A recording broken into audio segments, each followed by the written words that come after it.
ஸ்ரீமதே ராமானுஜாய நமஹ. அடியேன் வேதா.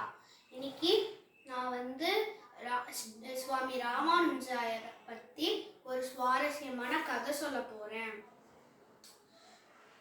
ஒரு நாள் ராமானுஜரும் அவரோட சீடர்களும் வீதி வழியில நடந்து போயிட்டு இருந்தாங்க. வழியில அவங்க சின்ன சின்ன குழந்தைங்க ஒரு சின்ன தேர் செஞ்சு அதுல ரெங்கமன்னாரும் தாயாரும் வச்சு இழுத்துட்டு வந்துட்டு இருந்தாங்க. அவங்க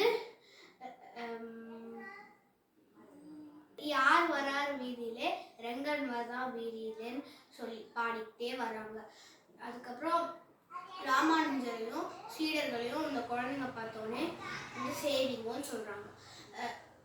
ராமானுஜரும் கீழே எட்டி பார்த்து தரையை சேவிச்சுட்டு ஏந்திருக்கிறாரு. அந்த குழந்தைங்க கொட்டாங்கச்சியில கல்கண்ட மண்ணை கல்கண்டுன்னு வச்சிருக்காங்க.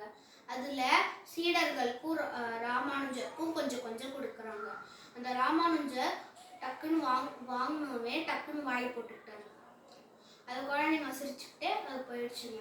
குழந்தைங்க போனோடனே அவரோட சீடர்கள் கேட்டாங்க, குழந்தைங்க தான் தெரியாம மண் கொடுக்குறாங்களா, நீங்க அதுக்கு வாயில போட்டு சாப்பிட்றீங்கன்னு கேட்குறாங்க. அவர் சொல்றாரு, அதுக்கு அது எப்படி இருந்தாலும் உமாச்சியோட பிரசாதம் தானே, அவங்க கொடுக்குறாங்க, மண்ணு தான், ஆனாலும் சாப்பிடணும், ஏன் கிருஷ்ண மண்ணு சாப்பிடலையா அப்படின்னு சொல்றாரு.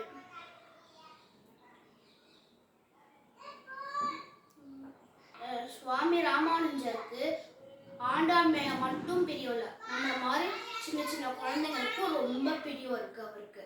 அதுக்கப்புறம் அவருக்கு இன்னொரு பேர் இருக்கு, திருப்பாவை ஜீயர். ஆண்டாள் சின்ன வயசுலயே திருப்பாவை பாடியிருக்கா. அததான் அவர் எப்ப பார்த்தாலும் சேவிச்சுட்டே இருப்பாரு. அதனாலதான் அவருக்கு இன்னொரு பேரு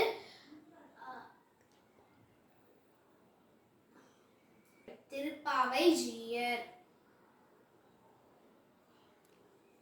நமஸ்தே.